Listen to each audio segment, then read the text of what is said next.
This manga is quite chilly. Usually I tell people when it comes to revenge manga, it's never really scary, right? When it comes to revenge, usually the ones that I pick up on, right? The ones that I choose to read, they're usually not scary, but this one is bone chilling. This manga is called Maria no Danzai. And when you come to realize what the story entails, you really start to feel as if you've read something like this before. We're following around Mari Nagare, and she seems like your everyday mom, just trying to make things, you know, all nice and sweet and cool for her son because she loves her son so much, right? And his name is Kiritaka. Seems like a really nice kid. Looks like he's a mama's boy. I'm a mama's boy, so I could kind of tell these things. And just seems like an overall good kid, right? And as the story begins to unfold, so do the characters. You realize that he's just putting on a facade. And why is that?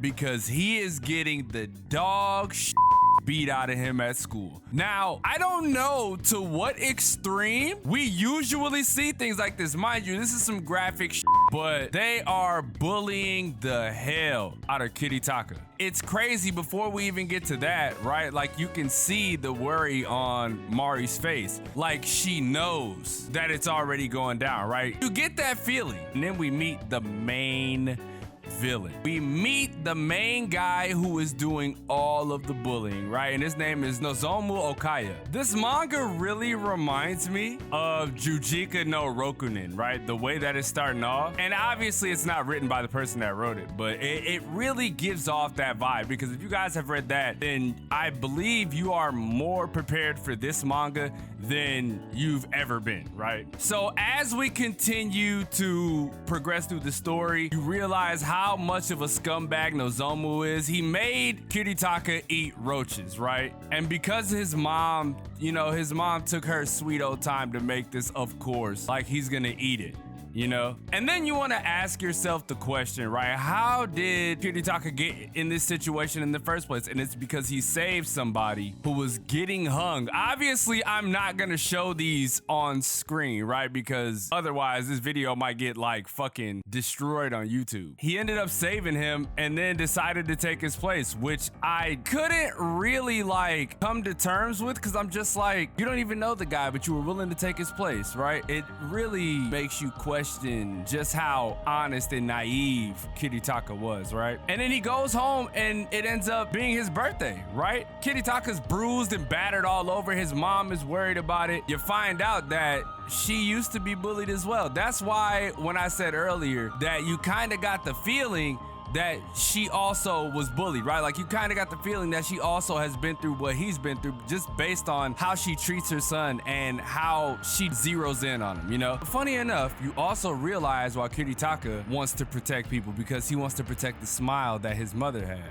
Things get weirder. Things get weirder, bro. It gets weirder, right? Because then I believe we see his father. This guy's name is Taichiro Nagare, right? His father's an inspector, right? You know, one of them detectives that be out all the time and like hardly ever have time to be home. He's having a hard time understanding that his son is getting bullied, right? Mari knows because she's been there before. There's no question to that. And like I said, bro, things get weirder. He ends up getting sent a file of somebody who looks like his mom doing dastardly things for money, right? Won't go into detail, but just know it's sick. And even Kiritaka noticed, was like, that's not her voice. This is a fake video. He shoots out. He goes and meets them up on the roof. Nozomu ends up saying, if you don't want me to spread this video, jump off this cliff, right?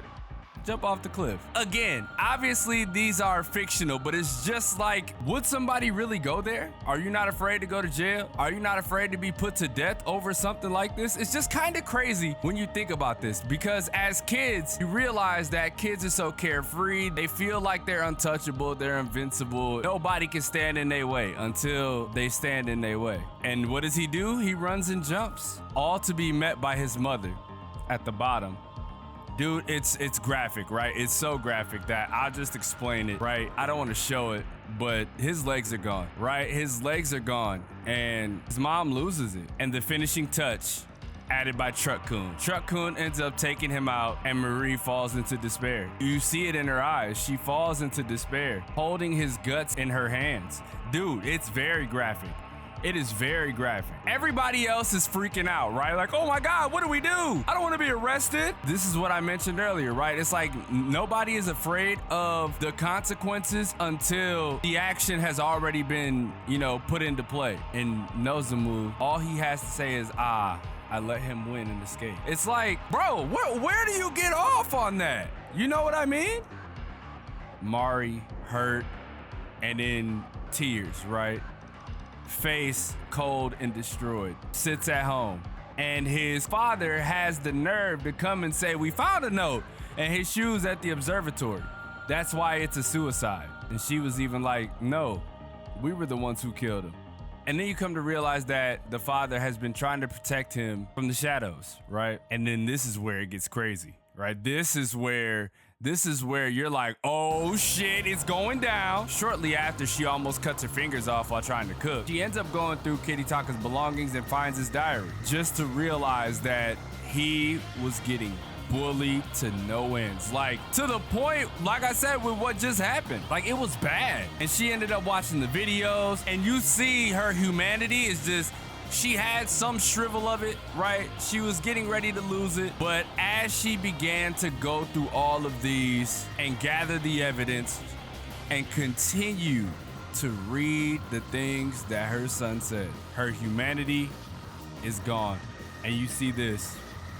Very, very chilling. Because you know what this means.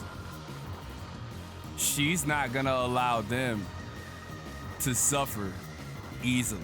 Like I said, if you've read Jujika no Rokunin, oh, you better be prepared because you know what she is going to do. But the difference between these two, Maria no Danzai and Jujika no Rokunin, is that she's going to the school as a nurse. She is now the Maria of the nurse office. Oh boy.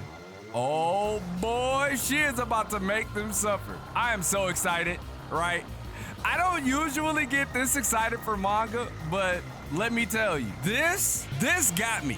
I love bone-chilling, good thriller stories, right? I love it. I love it because you don't know what's gonna happen. You don't know the type of revenge she's going to take on them. You don't know the lengths that she's willing to go to bring justice to her son, right? You don't know. You don't know, and that's what makes this all the more interesting. Anyways, man, let me know what you guys think about this down below. Let me know if you guys are interested. Leave a like if you enjoy, subscribe if you're new. I may or may not cover this weekly. Make sure y'all let me know in the comment section. Always looking to add new things to the channel so that way you guys have something to, you know, clamor to and subscribe for, right? I love making good videos. I love making fun videos. I love making things that the people love. And what more than this? So I'm gonna go ahead and edit this video, man. With that being said, it's your boy, DomoSenpai, and I will catch you guys in the next video.